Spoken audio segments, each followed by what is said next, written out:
Kita patut mengucap syukur pada pagi hari ini segala kebaikan Tuhan yang mempertemukan kita kembali di rumah Tuhan dalam keadaan baik, dan kita tetap berdoa lebih sungguh supaya Tuhan memberkati, menjaga, memelihara setiap umat Tuhan, khususnya jemaat kita di gereja ini dimanapun saat ini berada, baik yang bisa datang ke tempat ini maupun yang mengikuti secara online. Kita akan masuk daripada kita pada pagi hari ini.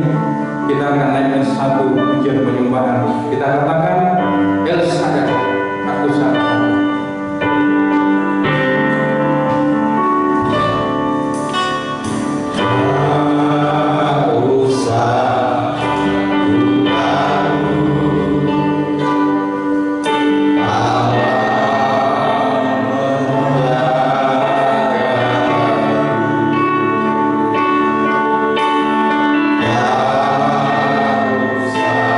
Yeah.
Tuhan, sebab aku menyembah. Nyatakanlah kepadaku melayani namamu. Penuhilah jiwaku dengan kasih karunia-Mu. Haleluya. Amin. Firman Tuhan hari ini kita baca dari Markus 6 ayat yang ke-45 sampai dengan yang ke-52. Markus 6 ayat yang ke-45 sampai dengan yang ke-52. Kalau sudah, kita berdiri semua, kita baca bergantian. Markus 6 ayat 45 sampai yang ke-52. Coba sekarang kita rubah sedikit. Yang pertama, kaum pemuda, pemudi, nanti kaum bapak dan kaum ibu. Suara pemuda harus lebih kencang. Dari ayat 45, 1, 2, 3. Sesudah itu Yesus segera memerintahkan murid-muridnya naik ke perahu dan berangkat lebih dulu ke seberang, ke Betsaida. Sementara itu Ia menyuruh orang banyak keluar.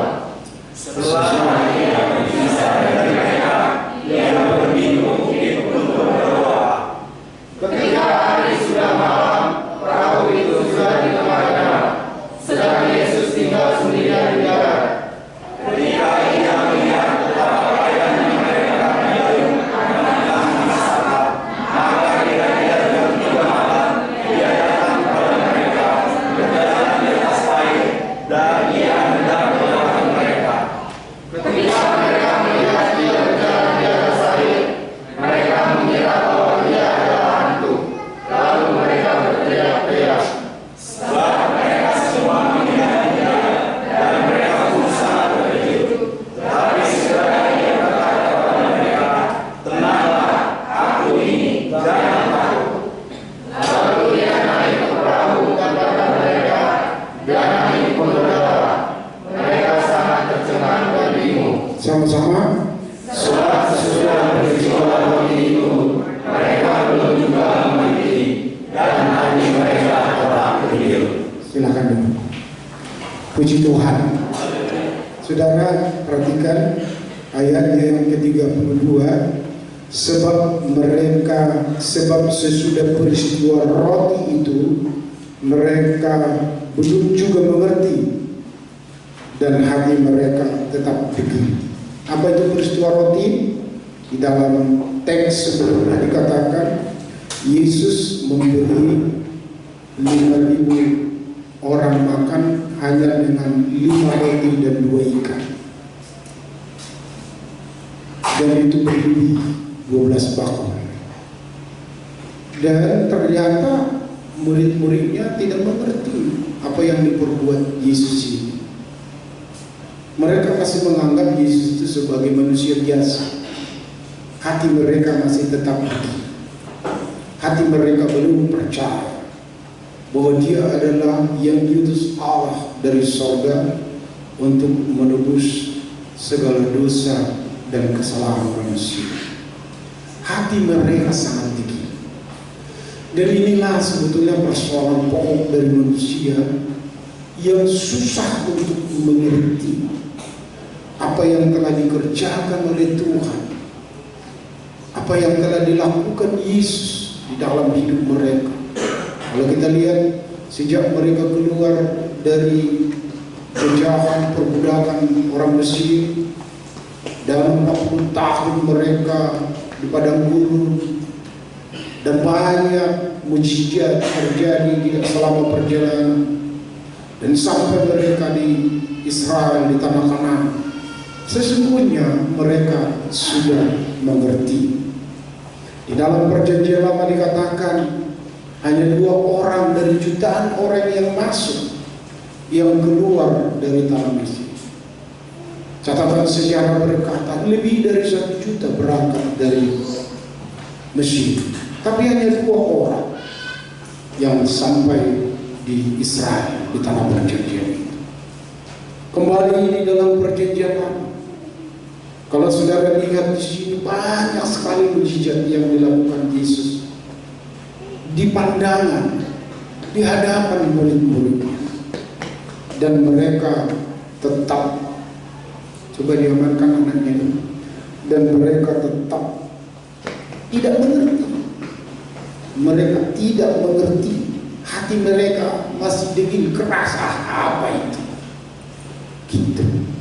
Oleh karena itu, saudaraku, di dalam nama Tuhan, bagaimana Tuhan mengajar kita, bagaimana Tuhan membina kita, bagaimana Tuhan menyadarkan saudara sebagai orang-orang yang telah ditebus untuk kita dapat berjalan dan mencapai rencana Tuhan di dalam hidup kita. Itulah yang kita pelajari pada hari ini. Bagaimana supaya angin sakal itu, angin ribut itu, kita mengerti bahwa itu semua adalah pelajaran hidup, sekolah hidup untuk kita mengerti siapa Yesus, siapa Tuhan Juru Selamat kita itu. Sekolah kehidupan ini tidak pernah berhenti sejak kita lahir sampai kita nanti dipanggil Tuhan. Kemarin ibu kita berusia 4, lagi tidur, tiba-tiba meninggal. Enak sekali ya, kalau sedang tidur terus meninggal. Tetapi yang menjadi beban keluarga itu 5 anaknya. 5 anaknya, hanya 1 yang baru berkeluarga. 4 orang sudah dewasa semua. Saya lihat mukanya sudah di atas rata-rata 30 tahun. Mungkin hanya ada 1-2 yang di bawah 30, tapi sudah cukup berumur untuk berkeluarga. Saudara, di dalam nama Tuhan, banyak angin sakal di dalam hidup kita ini. Apakah karena anak, apakah karena pekerjaan, apa karena pendapatan kita, banyak sekali tantangan. Oleh karena itu, sudah sewajarnya kita belajar mengenal Tuhan lebih dekat, supaya kita yakin semua yang Tuhan izinkan terjadi di dalam hidup kita itu untuk membuat kita lebih dekat, supaya Tuhan bekerja di dalam hidup kita. Puji Tuhan. Bagaimana supaya reda persoalan itu dalam hidup kita? Bagaimana supaya persoalan yang kamu hadapi itu betul-betul jalan keluarnya baik, kelihatan berjalan dengan baik di dalam hidup?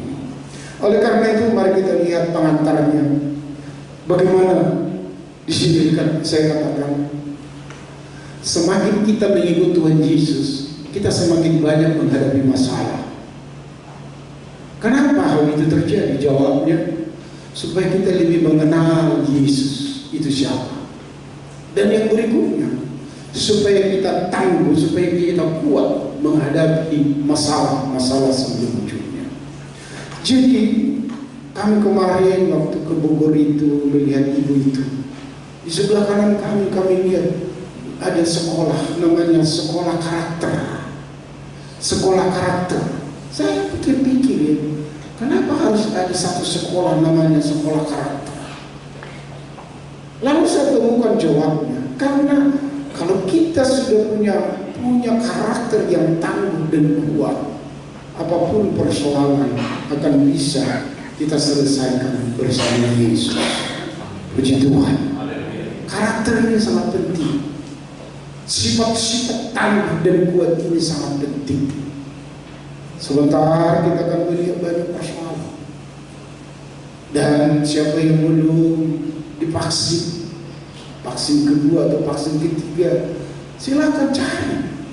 Guru R kemarin divaksin, hari ini pegal-pegal badannya, akhirnya nggak masuk, dan lebih bagus. Ya, jangan ada katakan nggak perlu vaksin. Jangan seperti orang Betawi. Baru saya tahu orang Betawi itu takut divaksin. Di sekeliling rumah saya itu, sampai tukang vaksin datang ke tiap rumah, dipaksa keluar. Saudara, ini misunderstanding, salah mengerti. Oleh karena itu, saudara dan saya, siapa yang belum vaksin, vaksinlah. Karena 70% yang sekarang kena itu adalah orang yang hanya vaksin satu. Tolong perhatikan itu apa yang dikatakan. Saya ingat, saya perhatikan apa yang dibilang Jokowi, saya perhatikan apa yang dibilang Luhut, saya perhatikan apa yang dikatakan Menkes. Untungnya sekarang, walaupun banyak yang kena, tetapi tingkat kematiannya kecil dari berbagai negara. Sehingga Wisma Atlet itu tidak kewalahan karena diobati di rumah sembuh. Oleh karena itu Presiden Luhut Menkes berkata tidak perlu takut. Puji Tuhan karena Tuhan menolong kita. Sebagaimana Tuhan menolong kita pada waktu yang lalu 2 tahun ini, pasti Tuhan menolong kita berikutnya. Puji Tuhan. Oleh karena itu perhatikan bahwa semakin kita mengikut Tuhan Yesus pasti banyak masalah. Jangan harapkan engkau lepas dari masalah. Tidak. Nanti selesai masalah itu setelah kita mati. Jadi kalau masih hidup siap menghadapi masalah. Puji Tuhan. Yang kita minta cuma satu. Kuatkan aku supaya kuat karakter saya untuk menghadapi itu. Puji Tuhan. Kenapa? Supaya kita kuat dan tangguh menghadapi masalah selanjutnya. Kita baca ayatnya yang ke 51, 1, 2, 3. Lalu maksudnya Yesus. Lalu Yesus naik ke perahu mendapatkan mereka dan angin pun reda. Mereka sangat tercengang-cengang dan bingung. Jadi sebetulnya tugas kita sederhana. Bagaimana supaya Tuhan itu masuk di dalam diri kita? Bagaimana supaya roh itu bekerja di dalam diri kita? Itu saja tugas kita. Sederhana. Kalau sudah roh itu bekerja di dalam diri kita, kita sangat yakin Dia akan bekerja menolong, membantu apapun beban saudara dan saya. Puji Tuhan. Kalau kita katakan bahwa Dia menolong dan membantu kita, bukan berarti otak kita tidak jalan. Bukan. Otak tetap jalan. Kita harus tetap belajar. Apa yang menjadi bagian Tuhan, Tuhan akan kerjakan. Tetapi apa yang menjadi tugas kita, kita kerjakan. Puji Tuhan. Pakai masker, cuci tangan, ya.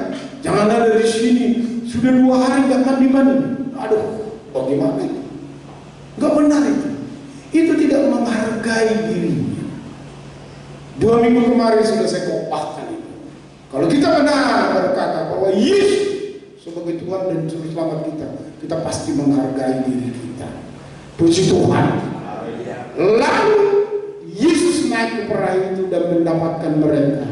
Angin pun reda. Percayai, saya sangat percaya. Apapun beban di dalam hidup, apapun tantangan di dalam hidup, seperti 2 minggu yang lalu, ya, prostat, kencing darah, ibu sudah nangis-nangis. Saya bilang, tenang, aku percaya ini semua membuat kebaikan dalam hidup. Puji Tuhan. Akhirnya aku mengerti apa yang namanya prostat. Akhirnya aku mengerti kalau hanya 4,29 nggak nyampe 41 itu nggak apa-apa, itu normal. Kalau di atas 10, itu baru gawat. Sebelumnya waktu belum tahu saya bahwa mendekati 10 baru gawat, waduh, bingung. Tapi saya bilang, enggak, kalau itu ganas, kalau itu ada apa-apa pasti saya sudah mati. Dan Tuhan tunjukkan sehingga tidak mengerti juga apa yang namanya prostat. Lagi-lagi perlu.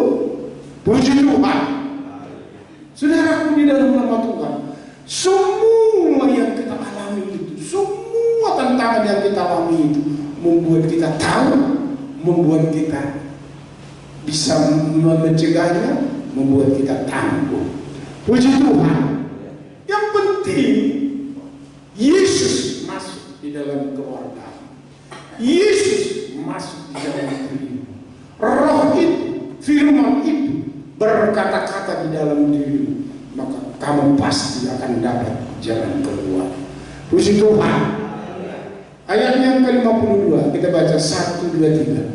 Sebab 1, 2, 3. Sebab peristiwa roti itu mereka belum juga mengerti dan hati mereka tetap tinggi.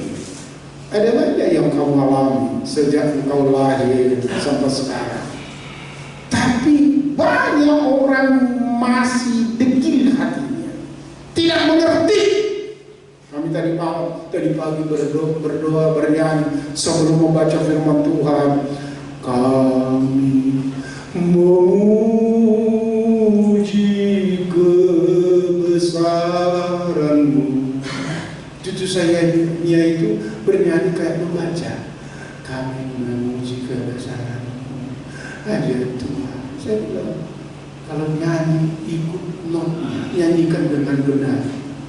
Di sini banyak saya lihat bernyanyi asal cucu saya mulutnya nggak benar. Kami memuji kebesaran-Mu. Saudara rasakan ada sesuatu terjadi di dalam diri kalau merasa. Tepuk tangan pun seperti itu. Ya begini. Aduh, ini anak-anak muda ini susah sekali diajak berubah mencapai hal yang besar. Itu harus dimulai dari dirimu. Tidak mungkin kamu orang yang bersemangat. Tidak ada itu. Lihat orang-orang berhasil, banyak pelajaran nangis sakal. Semakin banyak angin sakal, ribut masalah dihadapi, semakin itu menjadi orang besar. Puji Tuhan. Yesus mau memproses lebih lanjut murid-muridnya. Bayangkan, para orang tua dengarkan, sampai Yesus mati, dia masih kecewa melihat muridnya. Lari. Hanya perempuan yang berani dekat salib Yesus. Semuanya yang namanya murid lari semua. Omong kosong. Yang lebih tangguh malah perempuan. Tetapi lihat, setelah Yesus dimati dan dikubur, apa yang terjadi? Semua murid-muridnya menjadi laskar-laskar Tuhan. Dan pada saat itu dicatat oleh gereja, semua dunia mereka Kristenkan. Luar biasa kan? Puji Tuhan. Jadi jangan terus kecewa, dia anak begini, wah lemas, apalagi bibi. No, jangan. Jangan pernah putus harapan. Selama kamu masih bisa berdoa untuk anakmu, selama itu kesempatannya bisa berubah. Puji Tuhan. Dia mau memproses, dia mau membentuk. Tetapi ada harga. Kalau kamu nakal-nakal, lebih besar penderitaan yang kamu alami. Tetapi itu membuat kamu lebih besar. Semakin kamu banyak menghadapi persoalan, sesungguhnya bersyukurlah. Itulah sekolah kehidupan. Puji Tuhan. Oleh karena itu, bagaimana supaya angin sakal itu hilang dari hidup kita, persoalan itu hilang dari hidup kita? Apa yang harus kita tahu? Mari kita lihat bagian yang pertama. Bagian yang pertama, percaya Yesus melihat semua apa yang kita alami. Percaya. Seperti murid-murid ini, jam 3 malam mereka mendayung gelap. Dia di gunung berdua dan dia di laut. Waktu saya ke Yerusalem, saya lihat dia, waduh, terus bisa dilihat Yesus walaupun jauh. Semua yang kamu derita, semua yang kamu alami, Yesus melihat. Itu yang pertama yang harus kita yakini. Puji Tuhan. Kau tidak pernah mengungkapkan itu kepada orang lain pun, Yesus tahu apa persoalan. Yesus tahu apa yang kamu derita. Semua dia lihat. Puji Tuhan. Mari kita lihat ayat 46. Kita baca bersama-sama. Setelah ia berpisah, setelah ia berpisah dari mereka, ia pergi ke bukit untuk berdoa. Bayangkan, kalian jalan naik perahu, aku berdoa naik ke gunung. Malam jam 3 malam. Kita baca ayat 48. 1, 2, 3. Ketika dia melihat betapa payahnya mereka mendayung karena angin saka, maka kira-kira jam 3 malam ia datang kepada mereka dan berjalan di atas air, dan ia hendak melewati mereka. Cara Yesus mengajar kita seperti itu. Apa? Kamu punya usaha, kamu akan nanti satu saat akan berkata, di mana Tuhan? Dia mau melewati. Dia mau melewati. Dan setelah dia mau melewati, apa yang terjadi? Muridnya berkata, hantu. Bayangkan, hantu. Dianggap hantu. Oleh karena itu, saudara di dalam nama Tuhan, percaya apapun tantangan, apapun persoalanmu, percaya bahwa Yesus tahu persoalanmu sekecil apapun. Puji Tuhan. Yesus dan murid-muridnya berpisah dengan jarak yang sangat jauh, dan kira-kira jam 3 malam. Tahu dia lihat walaupun gelap, mata kita terbatas, tetapi Tuhan tahu di mana saudara, apa yang saudara kerjakan. Dia lihat walaupun dalam keadaan gelap.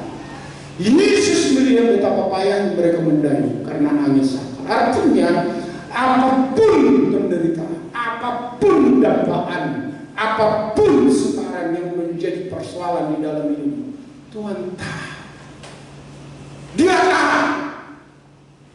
Yesus datang kepada mereka dan berjalan di atas air. Ia hendak melewati mereka. Sampai-sampai kamu akan berkata, kadang-kadang kita hampir putus asa di dalam menghadapi persoalan. Tetapi percayalah, Dia tahu, Dia peduli untuk saudara dan saya. Puji Tuhan. Mari kita lihat bagian selanjutnya. Yang kedua, supaya persoalan itu hilang dari diri, dari keluarga. Pertama kali, percaya bahwa Dia tahu dan Dia mau menyelesaikan persoalan. Yang kedua, Yesus berkata, tenanglah aku ini. Kita baca ayat 49, 1, 2, 3. Ketika mereka melihat Dia berjalan di atas air, mereka mengira bahwa Dia adalah hantu. Lalu mereka berteriak-teriak. Bayangkan, mereka berteriak-teriak. Dan ini tidak sekali peristiwa ini dibuat Yesus seperti ini. Di dalam kesempatan lain juga pernah mereka bertemu. Waktu mereka bertemu dengan Yesus, dikira hantu. Artinya, pengenalan kita terhadap Yesus itu harus bertambah. Bayangkan, masuk dalam ruangan tertutup, tiba-tiba berdiri. Kalau kamu tidak yakin bahwa itu adalah Yesus, itu adalah Allah, apa yang kamu katakan? Hantu. Hantu. Dari dulu hanya hantu yang bisa kita tahu dari kecil. Hantu saja yang bisa masuk kemana-mana. Hanya hantu. Jadi kebiasaan kita dari kampung itu pasti selalu terbawa-bawa. Tetapi setelah peristiwa itu, dan dia berkata, duluanlah ke Galilea, aku akan datang menemui kamu. Seharusnya kita ingat. Jadi yang menjadi persoalan kita mengatakan itu jadi lain karena kita tidak ingat firman Tuhan. Kalau ingat firman Tuhan, percaya kita tidak akan pernah berkata kepada Yesus bahwa Dia adalah hantu. Kalau kita ingat perkataan Tuhan, percayalah bahwa kita tidak pernah salah untuk memanggil Dia sebagai Tuhan dan Juru Selamat kita. Kita baca Markus 6 ayat 50. Sebab 1, 2, 3. Sebab mereka semua melihat Dia dan mereka pun sangat terkejut. Tetapi segera Ia berkata kepada mereka, tenanglah, aku ini, jangan takut. Siapapun, ini normal terjadi. Jika ada orang tiba-tiba, kalau saudara pulang kampung, apa yang terjadi? Orang kampung itu kan bilang, lihat, semua anjing. Oh, berarti rono dihuni bapak. Berarti rono selamat nih pun. Itu yang dibilang orang kampung ke kita, karena itulah yang mereka tahu. Ya, dan itu. Nah, sama seperti ini. Begitu Yesus sudah tahu. Hantu. Kenapa? Karena Yesus ingin mengajar mereka bahwa Dia adalah Tuhan. Kalau Dia Tuhan, bisa ada di mana-mana. Kalau Dia Tuhan, bisa menembus kemana-mana. Dialah satu-satunya yang tidak terikat dengan ruang dan tempat.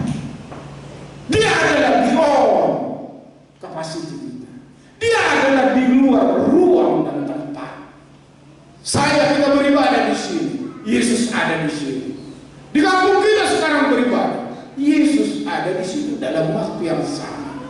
Dia tidak pernah dibatasi ruang dan tempat. Itulah Yesus, omnipresent. Dia ada di mana-mana. Puji Tuhan. Pengenalan kita harus benar bahwa Dia adalah selalu ada hadir dimanapun saudara berada, dimanapun saudara berdoa. Kalau hanya satu Tuhan itu, Yosef berdoa, pendeta raja berdoa, ke siapa saya berdoa? Tidak seperti itu. Dia adalah omnipresent, maha hadir. Puji Tuhan. Oleh karena itu saudaraku, mereka pun melihat Dia dan mereka terkejut. Terkejut adalah alami. Andai kata sekarang Yesus tiba-tiba di sini datang, pasti terkejut kita. Pasti terkejut. Tetapi kalau Tuhan berkata, nanti saya akan datang di gereja, saya akan terkurangi karena Dia berkata. Puji Tuhan. Apalagi dikatakan, tenanglah. Siapa yang bisa berkata di dunia ini untuk keributan laut seperti itu, tenanglah? Siapa yang berkata hanya satu kata lalu reda? Manusia? Rendah. Saya pernah itu waktu di kampung, kita ada pesta tahun 2003. Terus hampir ada hujan lah. Terus ada teman-teman kita sekeluarga yang kita tidak tahu, bikinlah garam supaya hujan tidak datang juga hujan itu.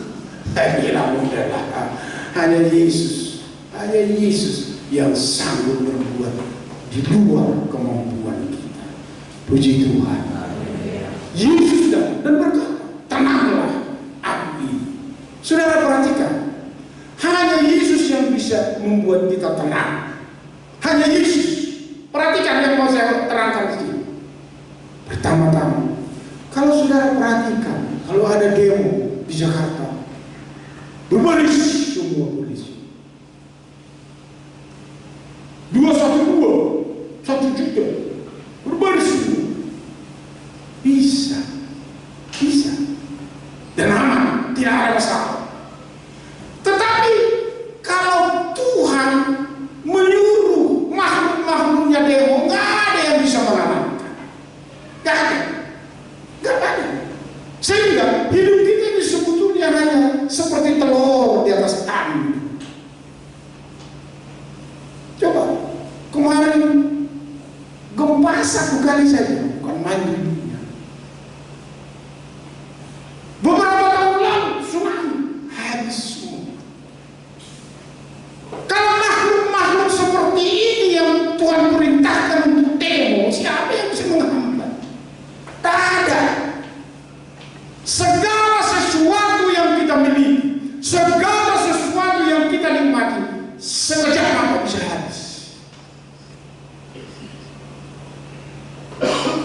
Ibu kita baru pulang dari Cilacap, anak asisten rumah kita kawin. Dia bilang, satu pasar gede habis semua. Kalau Tuhan yang menggerakkan makhluk-makhluk ini, kalau dalam firman Tuhan, gunung itu adalah makhluk, tanah itu adalah makhluk, karena di situ ada napas.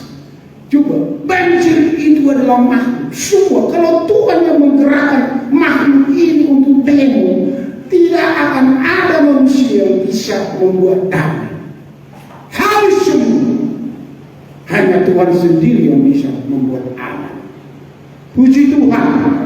Oleh karena itu kita harus yakin betul, hanya Yesus yang sanggup membuat kita tenang. Tidak ada yang lain. Oleh karena itu waktu Dia berkata, tenanglah, aku ini, jangan takut. Jadi kalau kamu melihat satu persoalan, hanya tenang dirimu kalau kamu betul-betul memegang Tuhan di dalam dirimu. Pas rohani Yesus ada di dalam dirimu, semuanya akan berjalan dengan baik. Puji Tuhan. Bukan kekuatan, bukan usaha. Tenang. Semua yang ada di dunia ini tidak akan bisa membuat kita tenang. Hanya di dalam Yesus engkau dapat tenang dan selamat. Oleh karena itu saudaraku, tenanglah. Jadi Tuhan tahu persoalan. Tuhan tahu apa yang saudara ada. Tuhan tahu beban. Sekarang persilahkan dia masuk ke dalam dirimu. Sekali dia datang di dalam dirimu, percayalah, sebagaimana murid menghadapi persoalan, seketika itu maka angin sakal itu rendah. Puji Tuhan. Haleluya. Tepuk tangan dulu untuk Yesus. Kita lihat bagian yang ketiga. Yesus naik ke perahu murid-muridnya dan angin sakal pun rendah. Ini yang jadi kata kunci. Yesus persilahkan masuk. Undang dia. Paulus berkata, aku lakukan ini bukan karena aku bisa kerjakan semua, tetapi aku kerjakan ini karena perintah Tuhan. Jadi bukan kita melakukan semua apa yang kita lakukan karena kita sanggup melakukan, tidak, tetapi karena perintah lakukan. Apa yang diperintahkan Tuhan kepada saudara dan saya? Undang. Biarlah Tuhan itu masuk di dalam diri, masuk di dalam keluargamu, maka persoalan akan ada jalan keluar yang terbaik. Puji Tuhan. Kita baca ayatnya yang ke-51, 1-3. Lalu ia naik ke perahu dan mendapatkan mereka, dan angin pun reda. Mereka sangat tercengang dan bingung. Kalau Tuhan bekerja di dalam dirimu, pasti kamu heran. Pasti. Siapa yang pernah mengalami ini? Adalah orang yang mempersilahkan Yesus masuk di dalam diri, yang mempersilahkan dia bekerja di dalam diri. Otak jalan boleh, tetapi jangan itu menonjol. Setelah kamu bekerja keras, let Jesus do it. Kita kerja keras, kita lakukan apa yang bisa kita kerjakan. Tetapi jangan percaya tinggal di sini. Percayalah, hanya di dalam berkat Tuhan semua yang kita kerjakan akan menghasilkan banyak. Puji Tuhan. Dan hasilnya itu perhatikan, ini jaminan kepada saudara dan saya. Lebih dari apa yang kamu harapkan. Kamu akan tercengang, kamu akan bingung, kok bisa terjadi seperti itu. Siapa yang bisa mengalami ini? Siapa yang bisa mengalami ini? Hanya orang yang betul-betul Yesus masuk di dalam diri. Seperti Zakheus. Yesus berkata, hari ini aku harus mampir di rumah. Baru sama Zakheus baru saya baca firman Tuhan berkata, Yesus berkata harus tinggal di rumahnya. Karena hari ini keselamatan ada di dalam keluarga ini. Keluar. Jadi saudaraku, bagian yang ketiga, mari kita selalu berdoa, mari kita selalu bertekun. Saya lihat keluarga kemarin, 5 anaknya, semua,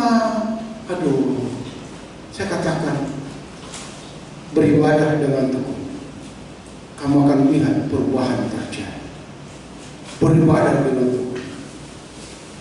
Yang paling kaget saya kemarin, luar biasa firman Tuhan berkata di dalam diri, berbicara. Dia bilang, karena dia sempat masuk ke gereja Betel, dia bilang, aku akan kembali ke GBI. Spontan itu. Saya bilang, luar biasa Tuhan itu. Sekali kau dengar firman Tuhan, lalu kamu aminkan, Tuhan pasti berbuat lebih apa yang kamu pikirkan. Begitu Yesus masuk, apa yang terjadi? Angin pun reda, perahu mereka. Apa yang mereka lihat menjadi kebingungan karena Yesus itu luar biasa. Puji Tuhan. Kita lihat. Kalau ini harus kita baca. Nanti kamu pulang harus kamu ingat ini. 1, 2, 3 kita baca. Angin sahal atau masalah reda karena Yesus melihat semua masalah yang kita hadapi. Yang kedua, Yesus datang dan berkata, tahun ini tenanglah. Yang ketiga, Yesus naik ke perahu murid-muridnya dan sakal masalah seperti itu. Ini ya, kalau kamu nanti pulang dari gereja ini, nanti orang bilang, banyak Omikron, iyalah banyaklah itu. Saya sangat percaya Tuhan tidak pernah meninggalkan hidupku. Puji Tuhan.